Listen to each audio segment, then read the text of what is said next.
जुड़े हुए सारे दर्शकों का एक बार फिर मैं गगनदीप स्वागत करदा। सो दोस्तों, इलैक्शन का माहौल इस वेले भखिया होया है, कंपेनिंग चल रही है सारिया पार्टियां वालों, तो आपां भी वह लगातार जायजा लेंदे रहंदे आ। तो अज जिस मेहमान आपां गलबात करन जा रहे हैं वो ब्रिटिश कोलंबिया दे विच खूबसूरत शहर कैमलूप्स 'च बैठे ने। पहलां भी होर विषयां ते उन्हां नाल गल करदे रहंदे हैं, पर अज इलैक्शनस बारे उन्हां नाल गल करते हैं क्योंकि उन्हां दी इस विषय दे विच भी रुचि है, पकड़ है। सो देखते हैं कि उन BC की की स्थिति है, तो ओवरऑल पंजाबी कम्यूनिटी दी इलैक्शन दे विच किस तरह जिहड़े पंजाबी कम्यूनिटी भागीदारी कर रही है उस बारे भी उन्हां नाल गल करांगे। साडे नाल फोन द्वारा जुड़े ने प्रोफैसर सरिंदर धंजल होनी, जिहड़े कि प्रोफैसर एमरिट्स ने, जिहड़े कन्वीनर भी ने, फाउंडर कन्वीनर ने पाश यादगारी कौमांतरी ट्रस्ट दे। बहुत सारिया ਸਾਹਿਤਕ जथेबंदियां नाल, ਸਾਹਿਤਕ ऑर्गेनाइजेशन नाल जुड़े हुए ने। आप भी उन्होंने लिटरेचर दे विच उन्हां दा बड़ा वड्डा रोल रहा है, किताबां लिखियां ने, 7 के करीब उन्होंने किताबां ने। इस तो बिना बहुत सारिया यूनीवर्सिटीज़ दे नाल जुड़े हुए ने। इस वेले भी उत्थे ब्रिटिश कोलंबिया दे विच भी यूनीवर्सिटीज़ नाल जुड़े ने, विद्यार्थियों नाल जुड़े ने। सो बहुत सारिया समस्यावां नूं कई वरियां तो कनेडियन खित्ते दीयां समस्यावां नूं नेड़े तो देख रहे ने।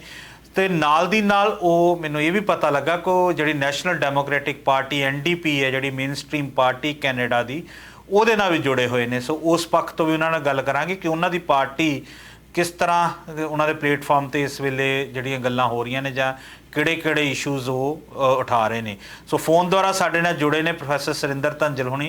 स्वागत है प्रोफैसर साहब तुहाडा बहुत बहुत।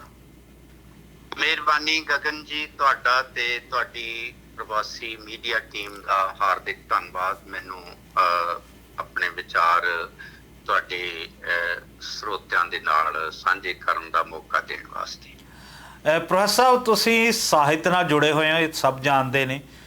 पाश कौमांतरी ट्रस्ट ने जो काम किए ने सारी दुनिया जानती है। उस तो बिना तुसीं इलैक्ट्रीकल इंजीनियरिंग नाल जुड़े हो, कंप्यूटर इंजीनियरिंग नाल जुड़े हो, होर कई तरह दी अजिहियां सभ्याचारक गतिविधियां, ਸਾਹਿਤਕ गतिविधियां नाल जुड़े हुए हैं। पर जिहड़ा एक नवीं चीज़ मैनू पता लगी कि तुसीं नाल दी नाल पोलीटिकल मूवमेंट दे विच भी हो, NDP नाल भी जुड़े हुए। इस बारे पहला ब्रीफ दे विच थोड़ा जिहा दसो सानूं। थैंक्स गगन जी। असल विच ये है मेरे ख्याल च कि कोई भी जिहड़ा जागरूक ਸਾਹਿਤਕਾਰ है ਉਹਨੂੰ ਆਪਣੇ ਆਲੇ ਦੁਆਲੇ ਚੱਲ ਰਹੀਆਂ ਰਾਜਨੀਤਿਕ ਸਰਗਰਮੀਆਂ ਦੇ ਨਾਲ ਜੁੜੇ ਹੋਣਾ ਚਾਹੀਦਾ। ਤੇ ਇਹ ਕੁਦਰਤੀ ਇਸ ਤਰ੍ਹਾਂ ਵੀ ਜਦੋਂ ਤੁਹਾਨੂੰ ਕਿਸੇ ਇੱਕ ਵਿਸ਼ੇ ਦੇ ਵਿੱਚ ਇੱਕ ਖੇਤਰ 'ਚ ਮਕਬੂਲੀਅਤ ਮਿਲ ਜਾਂਦੀ ਹੈ, ਮਸਲਨ ਜਿਵੇਂ ਮੇਰਾ ਨਾਮ ਪੰਜਾਬੀ ਸਾਹਿਤ ਨਾਲ, ਪਾਸ਼ ਯਾਦਗਾਰੀ ਕੌਮਾਂਤਰੀ ਟਰਸਟ ਨਾਲ, ਕੰਪਿਊਟਰ ਸਾਇੰਸ ਦੇ ਪ੍ਰੋਫੈਸਰ ਹੋਣ ਦੇ ਨਾਤੇ, ਜਾਂ ਪਹਿਲਾਂ ਇਲੈਕਟ੍ਰੀਕਲ ਇੰਜੀਨੀਅਰਿੰਗ ਦੇ ਨਾਲ ਜੁੜਿਆ ਹੋਇਆ, ਤੇ ਕਈ ਵਾਰੀ ਬਹੁਤ ਸਾਰੀਆਂ ਹੋਰ ਸਰਗਰਮੀਆਂ ਪਿੱਛੇ ਰਹਿ ਜਾਂਦੀਆਂ। ਪਰ ਮੈਂ ਤੁਹਾਨੂੰ याद करा दिया कि मैं 1985 तो ਜਦੋਂ मैं यूनिवर्सिटी ऑफ अल्बर्टा एडमंटन ਦੇ ਵਿੱਚ ਪੜਾਉਂਦਾ ਸੀ, ਤੇ ਉਦੋਂ ਤੋਂ ਲੈ ਕੇ ਮੈਂ New Democratic Party NDP party ਦਾ ਮੈਂਬਰ ਹਾਂ। ਓਕੇ। ਤੇ ਐਡਮੰਟਨ ਸ਼ਹਿਰ ਦੇ ਵਿੱਚ ਵੀ ਉੱਥੋਂ ਦੀਆਂ ਜਿਹੜੀਆਂ ਚੋਣ ਸਰਗਰਮੀਆਂ ਉਹਨਾਂ 'ਚ ਭਾਗ ਲੈਂਦਾ ਰਿਹਾ ਜੀ। ਤੇ ਆਪਣੀ थॉमसन रिवर्स यूनीवर्सिटी कैमलूप्स ਦੇ ਵਿੱਚ ਵੀ ਮੈਂ ਹਿਊਮਨ ਰਾਈਟਸ ਕਮੇਟੀ ਦਾ ਐਕਟਿਵ ਮੈਂਬਰ ਰਿਹਾ, ਤੇ ਇੱਕ ਵਾਰੀ ਮੈਂ ਉਸ ਦਾ ਐਕਟਿੰਗ ਚੇਅਰਪਰਸਨ ਵੀ ਰਿਹਾ ਜੀ। ਤੇ ਇਸ ਵੇਲੇ ਵੀ ਜਿਹੜੀ ਸਾਡੇ ਸ਼ਹਿਰ ਦੇ ਵਿੱਚ ਚੋਣ ਮੈਦਾਨ ਭਖ ਰਿਹਾ, ਉਹਦੇ ਵਿੱਚ ਵੀ ਸਾਡੇ ਸ਼ਹਿਰ ਦੇ ਜਿਹੜੇ ਨੌਜਵਾਨ ਆਗੂ ਸਾਹਮਣੇ ਆ ਰਹੇ ਨੇ NDP ਦੇ, ਜਿਨ੍ਹਾਂ ਦਾ ਨਾਮ ਹੈ ਬਿਲ ਸੰਧੂ। ਓਕੇ। ਉਹਨਾਂ ਦੀ ਇਲੈਕਸ਼ਨ ਕੰਪੇਨ ਦੇ ਵਿੱਚ ਜਿਹੜਾ ਬਰੋਸ਼ਰ ਹੈ ਉਹਦਾ ਪੰਜਾਬੀ ਅਨੁਵਾਦ ਵੀ ਤੁਹਾਡੇ ਮਿੱਤਰ ਸਰਿੰਦਰ ਧੰਜਲ ਨੇ ਕੀਤਾ। ਇਤਫਾਕਨ ਅਸੀਂ ਪਿਛਲੀ ਰਾਤ ਹੀ ਮੈਂ ਤੇ ਬਿਲ ਸੰਧੂ ਉਸ ਬਰੋਸ਼ਰ ਦਾ ਜਿਹੜਾ ਸਮੱਗਰੀ ਹੈ ਜਿਹੜੀ ਉਹਨੂੰ अंतिम शोहां दे रहे सी, ते 1-2 दिनों च वो छप के बाहर आ जाएगी। इस बारे भी तुहाडे नाल गल करदे हैं कि पंजाबी कम्यूनिटी दा जां जिहड़े साडे पंजाबी नौजवान राजनीति दे विच आ रहे ने वक्खो वक्खरियां पार्टियां दे विच ओहदा की प्रभाव पैंदा है। पर गल करदे कि पैंडैमिक दे विच इलैक्शन आ गई है, जिहड़ी मद्धकाली चोणी आपां कह रहे हैं इहनूं, ਕਿ ਅਨਾਉਂਸ ਕਰ ਦਿੱਤੀ ਹੈ ਪ੍ਰਧਾਨ ਮੰਤਰੀ ਜਸਟਿਨ ਟਰੂਡੋ ਨੇ, ਜਿਹੜੇ ਹੁਣ ਲਿਬਰਲ ਪਾਰਟੀ ਦੇ ਲੀਡਰ ਨੇ। ਸੋ ਉਸ ਤੋਂ ਬਾਅਦ ਤੁਹਾਨੂੰ ਕੀ ਲੱਗਦਾ ਕਿ ਕਿਹੜੀਆਂ ਜਿਹੜੀਆਂ ਮੁੱਖ ਚੁਣੌਤੀਆਂ ਨੇ ਕੈਨੇਡੀਅਨਸ ਦੇ ਅੱਗੇ, ਜਿਹੜੀਆਂ ਐਡਰੈਸ ਹੋਣੀਆਂ ਚਾਹੀਦੀਆਂ ਵੱਖੋ ਵੱਖਰੇ ਪਾਰਟੀਆਂ ਦੇ ਪਲੇਟਫਾਰਮ ਦੇ ਵਿੱਚ? ਤੁਸੀਂ ਇੱਥੇ ਜਿਹੜਾ ਨਿਊਟਰਲ ਹੋ ਕੇ ਗੱਲ ਕਰੀ ਹੋ ਕਿ ਕਿਹੜੀਆਂ ਗੱਲਾਂ ਅਜਿਹੀਆਂ ਲੱਗਦੀਆਂ ਕਿ ਜਿਹੜੀਆਂ ਕੈਨੇਡੀਅਨਸ ਦੀਆਂ ਹੱਲ ਹੋਣੀਆਂ ਚਾਹੀਦੀਆਂ ਜਾਂ ਦੁਨੀਆ ਦੇ ਸਾਹਮਣੇ ਆਉਣੀਆਂ ਚਾਹੀਦੀਆਂ, ਚਾਹੇ ਉਹ ਮੂਲ ਨਿਵਾਸੀ ਨੇ ਤੇ ਚਾਹੇ ਉਹ ਹੋਰ ਬਾਕੀ ਕੈਨੇਡੀਅਨਸ ਨੇ? ਬਿਲਕੁਲ ਮੈਂ ਤੁਹਾਡੇ ਨਾਲ ਸਹਿਮਤ ਹਾਂ, ਬਲਕਿ ਤੁਸੀਂ ਸਹਿਜ ਸੁਭਾਈ ਬੜੀ ਵੱਡੀ ਗੱਲ ਕਹਿ ਦਿੱਤੀ ਹੈ ਕਿ ਨਿਊਟਰਲ ਹੋ ਕੇ ਮਸਲਿਆਂ ਦਾ ਮੁਲਾਂਕਣ ਕਰਨਾ ਤੇ ਫਿਰ ਉਹਦੇ ਆਧਾਰ ਤੇ ਫੈਸਲਾ ਕਰਨਾ ਕਿ ਅਸੀਂ ਵੋਟ ਕਿਹਨੂੰ ਪਾਉਣੀ ਹੈ। ਜੀ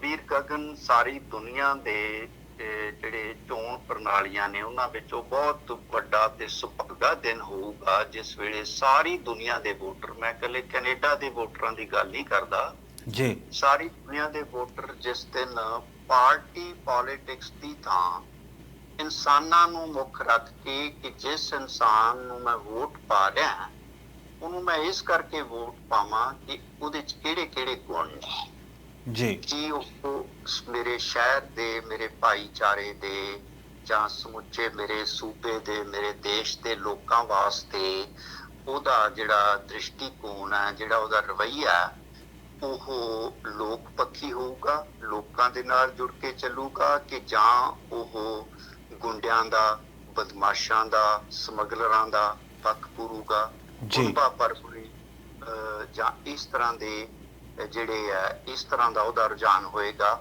ਤੇ ਭਾਰਤ ਦੀ ਜਿਹੜੀ ਮੌਜੂਦਾ ਰਾਜਨੀਤੀ ਹੈ ਉਹ ਇਸੇ ਕਰਕੇ ਦੁੱਖ ਭੋਗ ਰਹੀ ਹੈ ਕਿ ਉੱਥੇ ਜਿਹੜੀ ਵੋਟ ਹੈ ਉਹ ਤੁਹਾਡੀ ਪਰਸਨਲ ਕ੍ਰੈਡੀਬਿਲਿਟੀ ਨੂੰ ਸਾਹਮਣੇ ਰੱਖ ਕੇ ਨਹੀਂ ਪਾਈ ਜਾਂਦੀ, ਬਲਕਿ ਪਾਰਟੀ ਦੇ ਦਬਾਅ ਹੇਠ ਜਾਂ ਜੋ ਚੋਣ ਪ੍ਰਣਾਲੀ ਦੇ ਆਪਾਂ ਨੂੰ ਮੁੱਦਿਆਂ ਦਾ ਉੱਥੇ ਸਾਰੇ ਦੇ ਉੱਪਰ ਸਮੱਸਿਆਵਾਂ ਦਾ ਆਪਾਂ ਨੂੰ ਪਤਾ ਹੈ। ਬਿਲਕੁਲ। ਸੋ ਮੈਂ ਆਪਣੀ ਗੱਲ ਇੱਥੋਂ ਹੀ ਸ਼ੁਰੂ ਕਰਦਾ ਹਾਂ ਕਿ ਪਿਆਰੇ ਦੋਸਤੋ, ਜਿੱਥੇ ਜਿੱਥੇ ਵੀ ਕੈਨੇਡਾ ਭਰ 'ਚ ਮੇਰੀ ਆਵਾਜ਼ ਪਹੁੰਚ ਰਹੀ ਹੈ, ਆਪਾਂ ਜਿੱਥੇ ਜਿੱਥੇ ਵੀ ਬੈਠੇ ਹਾਂ ਆਪੋ ਆਪਣੇ ਸ਼ਹਿਰ ਦੇ ਵਿੱਚ ਦੇਖੀਏ ਕਿ ਅਸੀਂ ਵੋਟ ਉਹਨਾਂ ਹੀ ਉਮੀਦਵਾਰਾਂ ਨੂੰ ਪਾਈਏ, ਚਾਹੇ ਉਹ ਜਿਹੜੀ ਮਰਜ਼ੀ ਪਾਰਟੀ ਦੇ ਹੋਣ, ਉਹਨਾਂ ਉਮੀਦਵਾਰਾਂ ਨੂੰ ਪਾਈਏ ਜਿਨ੍ਹਾਂ ਨੂੰ ਸੱਚੀ ਮੁੱਚੀ ਤੁਹਾਡੇ ਸ਼ਹਿਰ ਦੀਆਂ, ਤੁਹਾਡੇ ਭਾਈਚਾਰੇ ਦੀਆਂ, ਤੁਹਾਡੇ ਸੂਬੇ ਦੀਆਂ ਔਰ ਆਪਣੇ ਪੂਰੇ ਦੇਸ਼ ਕੈਨੇਡਾ ਦੀਆਂ ਸਮੱਸਿਆਵਾਂ ਦੀ ਗੂੜੀ ਤੇ ਡੂੰਘੀ ਸੂਝ ਹੈ ਜੀ। ਤੇ ਹੁਣ ਆਪਾਂ ਗੱਲ ਇੱਥੋਂ ਸ਼ੁਰੂ ਕਰਦੇ ਹਾਂ ਕਿ ਕੋਵਿਡ ਦੇ ਦੌਰਾਨ ਪ੍ਰਧਾਨ ਮੰਤਰੀ ਟਰੂਡੋ ਨੂੰ ਇਹ ਜ਼ਰੂਰਤ ਕਿਉਂ ਮਹਿਸੂਸ ਹੋਈ। ਮੇਰੇ ਖਿਆਲ 'ਚ ਕੋਈ ਵੀ ਪਾਰਟੀ ਹੈ ਜਿਹੜੀ ਉਹ ਚੋਣ ਇਹੋ ਜਿਹੇ ਜਿਹੜੀ ਮਹਾਮਾਰੀ ਦੇ ਦੌਰਾਨ ਇਸੇ ਕਰਕੇ ਕਰਦੇ ਆ ਕਿ ਉਹਨਾਂ ਨੂੰ ਉਹ ਲੱਗਦਾ ਕਿ ਇਸ ਵੇਲੇ ਜਿਹੜੀ ਸਾਡੀ ਹਰਮਨ ਪਿਆਰਤਾ ਦੀ ਸੂਈ ਹੈ ਉਹ ਇਸ ਤਰ੍ਹਾਂ ਦਾ ਸਾਨੂੰ ਇਸ਼ਾਰਾ ਦੇ ਰਹੀ ਹੈ ਕਿ ਜੇ ਅਸੀਂ ਹੁਣ ਚੋਣ ਰੱਖੀ ਤੇ ਅਸੀਂ ਸ਼ਾਇਦ ਜਿੱਤ ਜਾਵਾਂਗੇ ਜੀ। ਤੇ ਉਹ ਸਿਆਸੀ ਤੌਰ ਤੇ ਇਸ ਗੱਲ ਦਾ ਲਾਹਾ ਲੈਣਾ ਚਾਹੁੰਦੇ ਨੇ ਤੇ ਇਹ ਮੇਰੇ ਖਿਆਲ 'ਚ ਇੱਕ ਤਾਂ ਇਹ ਵੱਡਾ ਕਾਰਨ ਜੀ। ਹੁਣ ਆਪਾਂ ਆਉਂਦੇ ਆ ਕਿ ਕਿਹੜੇ ਕਿਹੜੇ ਸਾਡੇ ਖਿਆਲ 'ਚ ਭਖਦੇ ਮਸਲੇ ਆ। ਨੰਬਰ 1 ਤਾਂ ਵੀ ਮਸਲਾ ਇਹ ਹੈ ਕਿ ਸਾਰੇ ਦਾ ਸਾਰਾ ਸੰਸਾਰ ਔਰ ਖਾਸ ਤੌਰ ਤੇ ਕੈਨੇਡਾ ਜਿਹੜਾ ਕੋਵਿਡ ਦੀ ਮਹਾਮਾਰੀ ਦੇ ਨਾਲ ਜੂਝ ਰਿਹਾ ਹੈ, ਹੁਣ ਚੌਥੀ ਲਹਿਰ, ਚੌਥੀ ਵੇਵ ਹੈ, ਉਹਦੀਆਂ ਵੀ ਗੱਲਾਂ ਸਾਹਮਣੇ ਆ ਰਹੀਆਂ ਨੇ। ਇੱਕ ਤਾਂ ਕੋਈ ਵੀ ਜਿਹੜੀ ਵੀ ਪਾਰਟੀ ਸਾਹਮਣੇ ਆਵੇ, ਆਪਾਂ ਉਹਨੂੰ ਜਿਹੜੇ ਵੀ ਉਮੀਦਵਾਰ ਹੁਣ ਖੜੇ ਆਪਾਂ ਉਹਨਾਂ ਨੂੰ ਇਹ ਪੁੱਛੇ ਵੀ ਭਾਈ ਸਾਨੂੰ ਇਹ ਦੱਸੋ ਵੀ ਇਸ ਮਸਲੇ ਦਾ, ਕੋਵਿਡ ਦੇ ਮਸਲੇ ਦਾ ਜਿਹੜਾ ਪਰਮਾਨੈਂਟ ਹੱਲ ਹੈ ਉਹਦੇ ਵਾਸਤੇ ਤੁਹਾਡੇ ਕੋਲੇ ਕੋਈ ਸੱਚੀ ਮੁੱਚੀ ਕੰਕਰੀਟ ਸੁਝਾਅ ਹੈਗਾ ਕਿ ਐਵੇਂ ਤੁਸੀਂ ਗੱਲਾਂ ਹੀ ਕਰ ਰਹੇ ਹੋ ਜੀ। ਇੱਕ ਤਾਂ ਇਹ ਗੱਲ। ਦੂਜੀ ਗੱਲ, ਸੂਬਿਆਂ ਨੂੰ, ਸਾਰੀ ਸਮੁੱਚੇ ਕੈਨੇਡਾ ਨੂੰ ਇੱਕ ਮੇਰੇ ਖਿਆਲ 'ਚ ਇਹੋ ਜਿਹੀ ਮਹਾਮਾਰੀ, ਕਿਉਂਕਿ ਇਹ ਇਕੱਲੀ ਇੱਕ ਸੂਬੇ ਦਾ ਮਸਲਾ ਨਹੀਂ, ਨਾ ਹੀ ਇਕੱਲੇ ਕੈਨੇਡਾ ਦਾ ਮਸਲਾ, ਇਹ ਇੱਕ ਅੰਤਰਰਾਸ਼ਟਰੀ ਮਸਲਾ। ਬਿਲਕੁਲ। ਤੇ ਇਸ ਕਰਕੇ ਸਮੁੱਚੇ ਕੈਨੇਡਾ ਦੀਆਂ ਕਿਉਂਕਿ ਚੋਣਾਂ ਨੇ, ਇਹੋ ਜਿਹੀ ਪਾਰਟੀ ਨੂੰ ਆਪਾਂ ਅੱਗੇ ਲਿਆਈਏ ਜਿਹੜੀ ਪਾਰਟੀ ਸਾਨੂੰ ਇਹ ਯਕੀਨ ਦਿਵਾਵੇ ਕਿ ਅਸੀਂ ਪੂਰੇ ਦੇ ਪੂਰੇ ਕੈਨੇਡਾ 'ਚ, ਸਮੁੱਚੇ ਕੈਨੇਡਾ 'ਚ ਇੱਕ ਰੂਲ, ਇਹੋ ਜਿਹੇ ਕਾਨੂੰਨ ਬਣਾਵਾਂਗੇ ਜਿਹੜੇ ਇੱਕ ਸੁਰ ਤੇ ਇੱਕਸਾਰ ਹੋਣ। ਜੀ, ਇਹ ਨਹੀਂ ਹੈ ਵੀ BC ਵਾਲੇ ਕੁਝ ਹੋਰ ਕਹੀ ਜਾਂਦੇ ਆ, ਅਲਬਰਟਾ ਵਾਲੇ ਕੁਝ ਹੋਰ ਕਹੀ ਜਾਂਦੇ ਆ, ontario ਵਾਲੇ ਕੁਝ ਹੋਰ ਕਹੀ ਜਾਂਦੇ ਆ ਤੇ ਸਸਕੈਚੂਨ ਵਾਲੇ ਕੁਝ ਹੋਰ ਕਹੀ ਜਾਂਦੇ ਆ। ਜਿਹੜੀ ਆਮ ਜਨਤਾ ਉਹ ਭੰਬਲ ਭੂਸਿਆਂ 'ਚ ਪਈ ਦੀ ਆ। ਹੁਣ ਉਦਾਹਰਨ ਦੇ ਤੌਰ ਤੇ ਗਗਨ, ਮੈਂ ਤੁਹਾਡੇ ਸੂਬੇ ਦੀਆਂ 3 ਯੂਨੀਵਰਸਿਟੀਆਂ 'ਚ ਪੜ੍ਹਾਉਂਦਾ ਜਾਂ ਰਿਸਰਚ ਕਰਦਾ ਰਿਹਾ। ਮੇਰੇ ਬਹੁਤ ਸਾਰੇ ਰਿਸ਼ਤੇਦਾਰ ਇਸ ਸੂਬੇ ਦੇ ਵਿੱਚ ਨੇ ਜੀ। ਮੈਂ ਇੱਧਰ ਟਰੈਵਲ ਕਰਨਾ ਚਾਹੁੰਦਾ, ਤੁਹਾਨੂੰ ਮਿਲਣਾ ਚਾਹੁੰਦਾ, ਪਰ ontario ਦੇ ਲਾਅ ਮੈਨੂੰ ਆਗਿਆ ਨਹੀਂ ਦਿੰਦੇ। BC ਦੇ ਕਾਨੂੰਨ ਕੁਝ ਹੋਰ ਕਹੀ ਜਾਂਦੇ ਆ, ਸਾਡੇ ਲਾਗਲੇ ਸੂਬੇ ਕੈਲਗਰੀ ਦੇ ਕੁਝ ਹੋਰ ਕਹੀ ਜਾਂਦੇ ਆ। ਇੱਕ ਤਾਂ ਇਹਦਾ ਸਾਨੂੰ ਇਹ ਸਪਸ਼ਟ ਤੌਰ ਤੇ ਬਿਲਕੁਲ ਜੋ ਫੈਡਰਲ ਗਵਰਨਮੈਂਟ ਦੇ ਜੋ ਹੱਥ 'ਚ ਹੈ ਉਹ ਲਾ ਕੁਝ ਇਸ ਤਰ੍ਹਾਂ ਦੀ ਡਾਇਰੈਕਸ਼ਨਸ ਹੋਣੀਆਂ ਚਾਹੀਦੀਆਂ ਕਿ ਉਹ ਸਾਰੇ ਸੇਮ ਹੋਣ। ਜੀ, ਆਫ ਕੋਰਸ ਮੈਂ ਇਹ ਨਹੀਂ ਕਹਿ ਰਿਹਾ ਵੀ ਸੂਬਿਆਂ ਨੂੰ ਅਧਿਕਾਰ ਖੋਲੇ ਜਾਣ, ਸੂਬਿਆਂ ਦੇ ਵੀ ਹੱਕ ਬਰਕਰਾਰ ਰਹਿਣ, ਪਰ ਕੁਝ ਤਾਂ ਯਾਰ ਦੇਸ਼ ਪੱਧਰ ਤੇ, ਨੈਸ਼ਨਲ ਪੱਧਰ ਤੇ, ਕੌਮੀ ਪੱਧਰ ਤੇ ਕੋਈ ਤਾਂ ਯੂਨੀਫਾਰਮਿਟੀ ਹੋਣੀ ਚਾਹੀਦੀ ਹੈ। ਬਿਲਕੁਲ, ਕਿਤੇ ਨਾ ਕਿਤੇ ਕੰਸੈਂਸਸ ਬਣਨੀ ਚਾਹੀਦੀ। ਹਾਂ, ਖਾਸ ਤੌਰ ਤੇ ਇਹੋ ਜਿਹੇ ਪੈਂਡੇਮਿਕ ਦੇ ਕੇਸ 'ਚ ਹੈ ਜੀ। ਇਹੋ ਹੀ ਗੱਲ ਜਿਹੜੀ ਅਗਲੀ ਮੈਂ ਕਰਨੀ ਚਾਹੁੰਦਾ, ਅਗਲਾ ਮੁੱਦਾ ਮੇਰੇ ਖਿਆਲ ਸਭ ਤੋਂ ਭਖਦਾ ਮਸਲਾ ਇਹ ਹੈ। ਅਨਫੋਰਚੂਨੇਟਲੀ ਗਗਨ, ਉਹ ਮਸਲਾ ਵੀ ਮੇਰੇ ਸ਼ਹਿਰ ਚੋਂ ਸ਼ੁਰੂ ਹੋਇਆ ਜਦੋਂ ਕੈਮਲੂਪਸ ਇੰਡੀਅਨ ਰੈਜ਼ੀਡੈਂਸ਼ੀਅਲ ਸਕੂਲ ਦੇ ਵਿੱਚ 28 ਮਈ ਨੂੰ ਇਸ ਸਾਲ 215 ਅਨਮਾਰਕਡ ਗ੍ਰੇਵਸ ਜਿਹੜੀਆਂ ਉਹ ਸਾਡੇ ਮਾਸੂਮ ਬੱਚਿਆਂ ਦੀਆਂ ਜਿਹੜੇ ਬਲੀ ਚੜੇ ਭਿਆਨਕ ਉਪੱਦਰ ਅਤਿਆਚਾਰ ਕੈਥੋਲਿਕ ਸਕੂਲਾਂ ਦੀ, ਉਹ ਮੂਲ ਨਿਵਾਸੀ ਜਿਹੜੇ 3 ਸਾਲ ਦੇ ਬੱਚਿਆਂ ਤੱਕ ਦੀਆਂ ਲੈ ਕੇ ਉਹਨਾਂ ਕਬਰਾਂ ਦੀ ਗਿਣਤੀ ਹੁਣ ਤੱਕ ਲਗਭਗ ਸਾਰੇ ਕੈਨੇਡਾ ਦੇ ਵਿੱਚ ਲਗਭਗ 2000 ਦੇ ਨੇੜੇ ਪਹੁੰਚ ਚੁੱਕੀ ਹੈ। ਜੀ ਬਿਲਕੁਲ। ਤੇ 2 ਵੱਡੇ ਜਿਹੜੇ ਸਾਹਮਣੇ ਆਏ ਆ ਕੈਮਲੂਪਸ 'ਚ 215, ਉਹਦੇ ਬਾਅਦ ਜੂਨ ਦੇ ਵਿੱਚ ਮੈਰੀਏਬਲ ਸ਼ਹਿਰ ਹੈ ਸਸਕੈਚਵਨ ਵਿੱਚ, ਉੱਥੋਂ 700 ਤੋਂ ਉੱਪਰ, ਔਰ ਫਿਰ ਸਾਡੇ BC ਦੇ ਸ਼ਹਿਰ ਕ੍ਰੈਨਬਰੁਕ ਦੇ ਵਿੱਚੋਂ 182 ਲਾਸ਼ਾਂ ਮਿਲੀਆਂ। ਜੀ, ਇਹ ਬਹੁਤ ਵੱਡੀ ਅੰਤਰਰਾਸ਼ਟਰੀ ਕਨਸਪੀਰੇਸੀ ਦਾ, ਸਾਮਰਾਜਵਾਦ ਦੀ, ਖਾਸ ਤੌਰ ਤੇ ਬ੍ਰਿਟਿਸ਼ ਇੰਪੀਰੀਅਲਿਜ਼ਮ ਦੀ ਕਨਸਪੀਰੇਸੀ ਦਾ ਹਿੱਸਾ ਸੀ, ਜਿਹਦੇ 'ਚ ਅਨਫੋਰਚੂਨੇਟਲੀ ਕੈਨੇਡਾ ਦੇ ਧਾਰਮਿਕ ਅਦਾਰੇ, ਖਾਸ ਤੌਰ ਤੇ ਕੈਥੋਲਿਕ ਸਕੂਲਸ, ਉਹ ਵੀ ਇਹਦਾ ਅੰਗ ਬਣੇ ਤੇ ਹਾਲੇ ਤੱਕ ਪੋਪ ਜਾਣੇ ਅਣਜਾਣੇ ਉਹਨਾਂ ਨੂੰ ਡਿਫੈਂਡ ਕਰੀ ਜਾ ਰਿਹਾ। ਸੋ ਦੂਜੀ ਗੱਲ ਆਪਾਂ ਨੂੰ ਸਾਰੇ ਉਮੀਦਵਾਰਾਂ ਨੂੰ ਠੋਕ ਵਜਾ ਕੇ ਇਹ ਕਹਿਣੀ ਚਾਹੀਦੀ ਹੈ ਕਿ ਭਾਈ ਆ ਜਿਹੜੇ ਮੂਲ ਨਿਵਾਸੀ ਜਿਨ੍ਹਾਂ ਦੀ ਧਰਤੀ ਤੇ ਆਪਾਂ ਸਾਰੇ ਇੱਥੇ ਕੈਨੇਡਾ ਦੇ ਵਿੱਚ ਸੁੱਖ ਆਨੰਦ ਮਾਣ ਰਹੇ ਹਾਂ, ਇਹਨਾਂ ਦੇ ਨਾਲ ਇੰਨਾ ਅਤਿਆਚਾਰ ਜਿਹੜਾ ਹੋਇਆ, ਇਹਦੀ ਤੁਰਤ ਤੇ ਸਾਰੇ ਕੈਨੇਡਾ ਭਰ ਵਿੱਚ ਜਿਹੜੀ ਹੈ ਤੁਰਤ ਤਫਤੀਸ਼ ਹੋਣੀ ਚਾਹੀਦੀ ਹੈ। ਗਰਾਊਂਡ ਪੈਨੀਟ੍ਰੇਟਿੰਗ ਰੈਡਾਰ ਟੈਕਨੋਲੋਜੀ ਹੈ ਜਿਹੜੀ, ਉਹ ਕਿਉਂਕਿ ਬੜੀ ਐਕਸਪੈਂਸਿਵ ਟੈਕਨੋਲੋਜੀ ਹੈ। ਜਿਹੜਾ ਵੀ ਕੈਂਡੀਡੇਟ ਸਾਹਮਣੇ ਆਵੇ ਉਹਨੂੰ ਕਹੀਏ ਵੀ ਇਹਦੇ ਵਾਸਤੇ ਖਰਚਾ ਜਿਹੜਾ ਦੇਵੇ ਉਹ ਯਕੀਨੀ ਬਣਾਇਆ ਜਾਵੇ। ਜੀ, ਇਹ ਸਮੱਸਿਆ ਇਕੱਲੀ ਜਿਹੜੀ ਹੈ ਮੂਲ ਨਿਵਾਸੀ ਨੇਟਿਵ ਭਾਈਚਾਰੇ ਦੀ ਜਾਂ ਇੰਡੀਜਨਸ ਭਾਈਚਾਰੇ ਦੀ ਨਹੀਂ ਹੋਣੀ ਚਾਹੀਦੀ, ਇਹ ਸਮੁੱਚੇ ਕੈਨੇਡਾ ਦੇ ਭਾਈਚਾਰੇ ਦੀ ਸਮੱਸਿਆ ਹੋਣੀ ਚਾਹੀਦੀ ਹੈ। ਮੇਰੇ ਖਿਆਲ 'ਚ ਇਹ ਸਾਡਾ ਮਸਲਾ ਨੰਬਰ 2 ਵੱਡਾ ਨੈਸ਼ਨਲ ਲੈਵਲ ਤੇ ਕੈਨੇਡਾ ਭਰ ਦੇ ਵਿੱਚ ਮਸਲਾ ਬਣਦਾ। ਤੇ ਤੀਜੇ ਦਰਜੇ ਤੇ ਮੈਂ ਕਹਾਂਗਾ ਕਿ ਮੇਰੇ ਧਿਆਨ 'ਚ ਆਏ ਗੱਲ ਕਿ ਜਿਹੜੇ ਤਕਰੀਬਨ 1% ਜਿਹੜੇ ਸਾਡੇ ਅਲਟਰਾ ਵੈਲਥੀ ਜਿਹੜੀਆਂ ਕਾਰਪੋਰੇਸ਼ਨਸ ਹੈ, ਜਿਹੜੇ ਅਲਟਰਾ ਰਿਚ ਹੈ, ਹਾਂਜੀ, ਜਿਹੜੇ ਅਲਟਰਾ ਰਿਚ ਅਲਟਰਾ ਰਿਚ, ਉਹਨਾਂ ਦਾ ਕੋਈ ਵੀ ਨਾਮ ਰੱਖ ਲਓ, ਜਿਹਨੂੰ ਆਪਾਂ ਕਹਿ ਸਕਦੇ ਹਾਂ ਕਹਿੰਦੇ ਪੰਜਾਬੀ ਵਿੱਚ ਉਹਦਾ ਸਭ ਤੋਂ ਜਿਹੜਾ ਢੁਕਵਾਂ ਅਨੁਵਾਦ ਲੱਗਦਾ ਵੀ 1% ਜਿਹੜੇ ਧਨਾਢ ਹੈ ਜੀ, ਉਹਨਾਂ ਤੋਂ ਜਿਹੜਾ ਉਹਨਾਂ ਦਾ ਹਿੱਸੇ ਬਹਿੰਦਾ ਟੈਕਸ ਹੈ ਉਹ ਵਸੂਲਿਆ ਜਾਣਾ ਚਾਹੀਦਾ ਔਰ ਉਹਦੇ ਵਾਸਤੇ ਸਖਤ ਕਾਨੂੰਨ ਬਣਨੇ ਚਾਹੀਦੇ ਆ। ਹੁਣ ਹੋ ਕੀ ਰਿਹਾ ਹੈ ਕਿ ਇੱਕ ਤਾਂ ਉਹ ਪਹਿਲਾਂ ਹੀ ਅਲਟਰਾ ਰਿਚ ਨੇ, ਅਲਟਰਾ ਵੈਲਥੀ ਨੇ, ਦੂਸਰੇ ਪਾਸੇ ਉਹਨਾਂ ਕੋਲੇ ਲੂਪ ਹੋਲਸ, ਚੋਰ ਮੋਰੀਆਂ ਇੰਨੀਆਂ ਕਿ ਉਹ ਕਾਨੂੰਨ ਬਣਾਉਣ ਵਾਲੇ ਜਿਹੜੇ ਲੌਬੀਇਸਟ ਹੈ, ਟੌਪ ਦੇ ਸਿਆਸਤਦਾਨ ਹੈ ਚੋਟੀ ਦੇ, ਉਹ ਵੀ ਉਹਨਾਂ ਦੀ ਮੁੱਠੀ 'ਚ ਹੈ।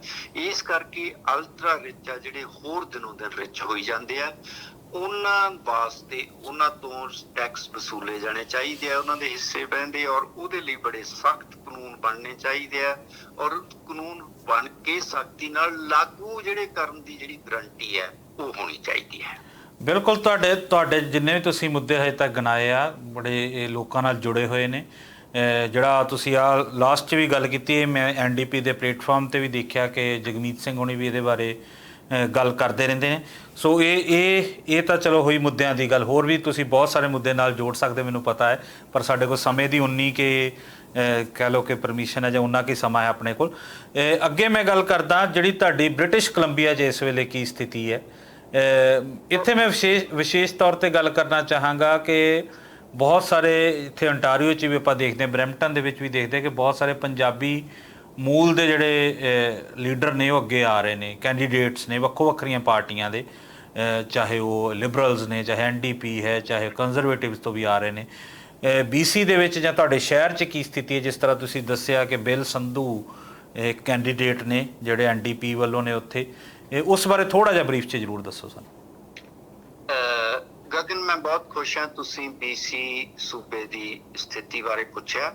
ਪਹਿਲਾਂ ਆਪਾਂ ਉਹਦੀ ਗੱਲ ਕਰਕੇ ਫਿਰ ਸਾਡੇ ਸ਼ਹਿਰ ਦੇ ਜਿਹੜਾ ਉਮੀਦਵਾਰ ਹੈ ਬਿਲ ਸੰਧੂ, ਉਹਦੀ ਗੱਲ ਕਰਦੇ ਹਾਂ ਜੀ। BC ਦੇ ਵਿੱਚ ਕੁੱਲ 87 ਸੀਟਾਂ ਨੇ ਲੈਜਿਸਲੇਟਿਵ ਅਸੈਂਬਲੀ ਦੀਆਂ, ਪ੍ਰੋਵਿੰਸ਼ੀਅਲ ਜੀ। ਹਾਂਜੀ, ਪ੍ਰੋਵਿੰਸ਼ੀਅਲ, ਤੇ ਉਹਦੇ ਵਿੱਚੋਂ ਇਸ ਵੇਲੇ NDP ਰੂਲਿੰਗ ਪਾਰਟੀ ਹੈ ਸਾਡੇ ਸੂਬੇ ਦੇ ਵਿੱਚ, ਔਰ ਸਾਡਾ ਸੂਬਾ ਬੇਸਿਕਲੀ ਮੁੱਖ ਤੌਰ ਤੇ NDP ਦਾ ਹੀ ਸਪੋਰਟਰ ਰਿਹਾ ਜੀ। ਤੇ 87 ਜਾਨੀ ਕਿ 87 ਸੀਟਾਂ ਚੋਂ 55 ਸੀਟਾਂ ਤੇ ਐਬਸੋਲੂਟ ਮੈਜੋਰਿਟੀ ਲੈ ਕੇ NDP ਸਰਕਾਰ ਬਣੀ ਹੋਈ ਹੈ। ਤੇ ਇਤਫਾਕਨ ਜਦੋਂ ਮੈਂ 70s ਦੇ 70ਵਿਆਂ ਦੇ ਸ਼ੁਰੂ 'ਚ ਕੈਨੇਡਾ ਆਇਆ, ਉਦੋਂ ਵੀ ਬ੍ਰਿਟਿਸ਼ ਕੋਲੰਬੀਆ ਦੇ ਵਿੱਚ NDP ਦੀ ਸਰਕਾਰ ਸੀ ਤੇ ਡੇਵ ਵੈਰਟ ਨਾਮ ਦੇ ਜਿਹੜੇ ਮਿੱਤਰ ਪਿਆਰੇ ਆ ਉਹ ਪ੍ਰੀਮੀਅਰ ਹੋਇਆ ਕਰਦੇ ਸੀ। ਓਕੇ। ਤੇ ਅੱਜ ਕੱਲ ਜਿਹੜੇ 55 ਸੀਟਾਂ ਚੋਂ NDP ਦੀਆਂ 55 ਸੀਟਾਂ ਚੋਂ 8 ਇੰਡੋ ਕੈਨੇਡੀਅਨ ਸਾਡੇ ਜੇਤੂ ਮਿੱਤਰ ਪਿਆਰੇ ਨੇ, ਜਿਨ੍ਹਾਂ ਵਿੱਚ ਰਾਜ ਚੌਹਾਨ ਸਪੀਕਰ ਨੇ ਅਸੈਂਬਲੀ ਦੇ। ਬੜੀ ਸਾਡੇ ਵਾਸਤੇ ਗੌਰਵ ਵਾਲੀ ਗੱਲ ਹੈ ਕਿ ਇੱਕ ਪੰਜਾਬੀ ਸਾਡਾ ਮਿੱਤਰ ਇਸ ਸਤਿਕਾਰਯੋਗ ਪਦਵੀ ਤੇ BC ਬਹੁਤ ਮਹੱਤਵਪੂਰਨ ਪੋਸਟ ਹੁੰਦੀ ਹੈ ਸਪੀਕਰ ਦੀ। ਬਿਲਕੁਲ, ਹਾਂ ਬਿਲਕੁਲ। ਔਰ ਨਾਲ ਦੀ ਨਾਲ ਲੇਬਰ ਮਿਨਿਸਟਰ ਸਾਡੇ ਮਿੱਤਰ ਪਿਆਰੇ ਹੈਰੀ ਬੈਂਸ ਜੀ। ਹੋਰ ਮਹੱਤਵਪੂਰਨ ਨਾਮ ਜਗਰੂਪ ਬਰਾੜ, ਅਮਨ ਸਿੰਘ, ਰਵੀ ਕਾਲੋਂ, ਤੇ 8 ਦੇ ਵਿੱਚੋਂ 5 ਤਾਂ ਇਹ ਮਰਦ ਜਿਹੜੇ ਨੇ MLA ਨੇ, ਤੇ 3 ਸਾਡੀਆਂ ਜਿਹੜੀਆਂ ਸਾਡੀਆਂ ਜੀਵਨ ਸਾਥਣਾਂ ਸਾਡੇ ਇਹ ਮਿੱਤਰ ਪਿਆਰੇ ਸਾਡੀਆਂ ਵਿਮਨ ਪਾਰਟਿਸਪੈਂਟਸ, ਜਿਨ੍ਹਾਂ ਵਿੱਚ ਜਿੰਨੀ ਸਿਮਸ, ਅਸਲੀ ਨਾਮ ਜੋਗਿੰਦਰ ਕੌਰ, ਔਰ ਡਾਕਟਰ ਰਘਵੀਰ ਸਿੰਘ, ਸੰਪਾਦਕ ਸਿਰਜਣਾ ਦੀ ਬੇਟੀ ਰਚਨਾ ਸਿੰਘ, ਤੇ ਨਿੱਕੀ ਸ਼ਰਮਾ। ਇਹ 3 ਜਿਹੜੀਆਂ ਔਰਤਾਂ ਵੀ MLA ਦੀ ਲਿਸਟ ਵਿੱਚ ਸ਼ਾਮਲ ਨੇ। ਸੋ ਕੁੱਲ ਮਿਲਾ ਕੇ ਸਾਡਾ ਜਿਹੜਾ ਸੂਬਾ ਉਹਦੀ ਪਾਪੂਲੇਸ਼ਨ 5 ਮਿਲੀਅਨ ਚੋਂ 10% ਸਾਡੇ ਇੰਡੋ ਕੈਨੇਡੀਅਨ ਲੋਕ ਹੋਣਗੇ, ਤੇ ਉਨੀ ਕੁ ਅਨੁਪਾਤ ਨਾਲ, ਬਲਕਿ ਉਦੋਂ ਵੱਧ ਅਨੁਪਾਤ ਦੇ ਨਾਲ ਰਿਪਰੈਜ਼ੈਂਟੇਸ਼ਨ ਹੈ ਸਾਡੀ ਪ੍ਰਤੀਨਿਧਤਾ ਜਿਹੜੀ ਉਹ ਕਰ ਰਹੇ ਨੇ, ਜਿਹੜੀ ਕਿ ਸਾਡੇ ਵਾਸਤੇ ਖੁਸ਼ੀ ਦੀ ਗੱਲ ਹੈ, ਗੌਰਵ ਵਾਲੀ ਗੱਲ ਹੈ।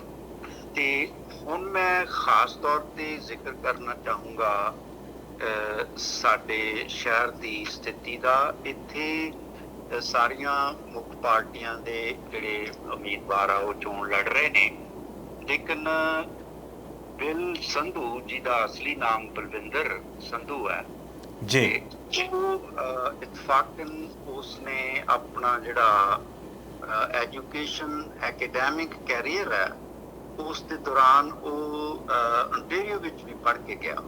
ओके। उसने university of British Columbia Vancouver तो इंटरनेशनल रिलेशंस ਦੇ ਵਿੱਚ BA ਕੀਤੀ जी। ਫਿਰ ਤੁਹਾਡੇ ਸ਼ਹਿਰ यूनिवर्सिटी ऑफ विंडसर ਦੇ ਵਿੱਚੋਂ बैचलर ऑफ लॉज ਕੀਤੀ जी। ਤੇ ਇਤਫਾਕਨ ਗਗਨਦੀਪ ਉਸੇ यूनिवर्सिटी ਦੇ ਵਿੱਚੋਂ ਬਿਲ ਤੋਂ ਕੁਝ ਵਰੇ ਪਹਿਲਾਂ ਮੈਂ ਵੀ master of applied science electrical engineering ਦੀ ਉਸੇ यूनिवर्सिटी ऑफ विंडसर ਚੋਂ ਕਰਕੇ ਆਇਆ। ਅਲਮਾ ਮੈਟਰ ਤੁਹਾਡਾ ਸੇਮ ਆ? ਹਾਂਜੀ ਜੀ। ਤੇ ਪਰ ਸਾਨੂੰ ਅਸੀਂ ਮਿਲਾਪ ਸਾਡਾ ਇੱਥੇ ਹੋਇਆ ਆ ਕੇ। ਤੇ last but not the least ਕਿ ਕੋਈ 11 ਵਰੇ ਪਹਿਲਾਂ ਉਸਨੇ ਦੁਨੀਆ ਦੀ ਜਿਹੜੀ ਬੈਸਟ ਯੂਨੀਵਰਸਿਟੀ ਚ ਗਿਣੀ ਜਾਂਦੀ ਹੈ यूनिवर्सिटी ऑफ ਆਕਸਫੋਰਡ ਇੰਗਲੈਂਡ ਦੇ ਵਿੱਚੋਂ ਨੇ ਇੰਟਰਨੈਸ਼ਨਲ ਹਿਊਮਨ ਰਾਈਟਸ ਲਾਅ ਦੇ ਵਿੱਚ ਮਾਸਟਰਸ ਡਿਗਰੀ ਪੂਰੀ ਕੀਤੀ। ਬੜੇ ਪੜ੍ਹੇ ਲਿਖੇ ਕੈਂਡੀਡੇਟ ਨੇ। ਚਲੋ ਬਹੁਤ ਖੁਸ਼ੀ ਦੀ ਗੱਲ ਹੈ ਕਿ ਸਾਡੇ ਨੌਜਵਾਨ ਪੜ੍ਹੇ ਲਿਖੇ ਨੌਜਵਾਨ ਵੀ ਸਿਆਸਤ ਦੇ ਵਿੱਚ ਆ ਰਹੇ ਨੇ। ਔਰ ਨਾਲ ਇੱਥੇ ਵੀ ਕੈਂਡੀਡੇਟ ਇੱਕ ਨੇ ਸਾਡੇ ਕੁਲਵਿੰਦਰ ਗਹੀਰ ਨੇ ਲਿਬਰਲ ਵੱਲੋਂ, ਉਹ ਵੀ ਬਹੁਤ ਪੜ੍ਹੇ ਲਿਖੇ ਨੇ। ਸੋ ਚੰਗੀ ਗੱਲ ਹੈ ਕਿ ਨੌਜਵਾਨ ਪੜ੍ਹੇ ਲਿਖੇ ਨੌਜਵਾਨ ਅੱਗੇ ਆ ਰਹੇ। ਗਗਨ ਇਹ ਜਿਹੜੇ ਗੱਲ ਕੱਲੀ ਪੜ੍ਹਾਈ ਦੀ ਨਹੀਂ, ਤੇ ਮੈਂ ਇਸ ਮੁੱਦੇ ਤੇ ਆਉਣਾ ਚਾਹੁੰਦਾ ਕਿ ਇਹ ਨੌਜਵਾਨ ਇਸਨੇ ਇਹਨਾਂ ਡਿਗਰੀਆਂ ਤੋਂ ਇਲਾਵਾ ਹਾਰਵਰਡ ਲਾ ਸਕੂਲ ਤੇ institute for American universities French ਵਿੱਚੋਂ ਫਰਾਂਸੀਸੀ ਭਾਸ਼ਾ ਦਾ ਫ੍ਰੈਂਚ ਦਾ ਗਿਆਨ ਵੀ ਹਾਸਲ ਕੀਤਾ। ਤੇ ਇਹ ਹਿਊਮਨ ਰਾਈਟਸ ਦੇ ਵਿੱਚ ਖਾਸ ਤੌਰ ਤੇ ਔਰਤਾਂ ਦੇ, ਬੱਚਿਆਂ ਦੇ ਔਰ ਜਿਹੜੇ ਇੰਡੀਜਨਸ ਪੀਪਲ ਹੈ, ਮੂਲ ਨਿਵਾਸੀ ਇੱਥੇ, ਉਹਨਾਂ ਦੇ ਹੱਕਾਂ ਵਾਸਤੇ ਉਹ ਜਿਹੜਾ ਕਾਨੂੰਨੀ ਲੜਾਈਆਂ ਦੇ ਵਿੱਚ ਜੂਝਦਾ ਰਹਿੰਦਾ। ਔਰ ਤਕਰੀਬਨ 10 ਵਰੇ ਸਾਡੇ ਸ਼ਹਿਰ ਦੇ ਵਿੱਚ ਉਹ ਪ੍ਰੋਵਿੰਸ਼ੀਅਲ ਜੱਜ ਦੀ ਕੁਰਸੀ ਤੇ ਵੀ ਸ਼ੋਭਿਤ ਰਿਹਾ। ਓਕੇ, ਬਹੁਤ ਵਧੀਆ। ਹਾਂ, ਤਾਂ ਮੈਂ ਕਹਿਣਾ ਇਹ ਚਾਹੁੰਦਾ ਕਿ ਸਾਨੂੰ ਰਿਗਾਰਡਲੈਸ ਆਫ ਦਾ ਪਾਰਟੀ ਇਹੋ ਜਿਹੇ ਉਤਸ਼ਾਹੀ ਤੇ ਪੜ੍ਹੇ ਲਿਖੇ ਨੌਜਵਾਨਾਂ ਨੂੰ ਅੱਗੇ ਲਿਆਉਣਾ ਚਾਹੀਦਾ। ਪੜ੍ਹੇ ਲਿਖੇ ਹੋਣਾ ਵੀ ਕੋਈ ਇਸ ਗੱਲ ਦੀ ਇਕਲੌਤੀ ਗਰੰਟੀ ਨਹੀਂ ਹੁੰਦਾ ਕਿ ਇਨਸਾਨ ਲੋਕ ਪੱਖੀ ਹੋਊਗਾ। ਬਿਲਕੁਲ ਬਿਲਕੁਲ। ਇਹ ਨੌਜਵਾਨ ਬਿਲ ਸੰਧੂ ਜਿਹੜਾ ਇਹਦਾ ਕੁੱਲ ਮਿਲਾ ਕੇ ਰਿਕਾਰਡ ਹੈ ਉਹ ਬਿਯੋਂਡ ਡਾਊਟ ਲੋਕ ਪੱਖੀ ਹੈ, ਮੂਲ ਨਿਵਾਸੀਆਂ ਦੇ ਪੱਖ ਵਿੱਚ ਹੈ, ਪੰਜਾਬੀ ਭਾਈਚਾਰੇ ਦੇ, ਔਰਤਾਂ ਦੇ, ਵਿਦਿਆਰਥੀਆਂ ਦੇ, ਘੱਟ ਗਿਣਤੀਆਂ ਦੇ, ਬੱਚਿਆਂ ਦੇ ਹੱਕ ਵਿੱਚ ਖੜਦਾ।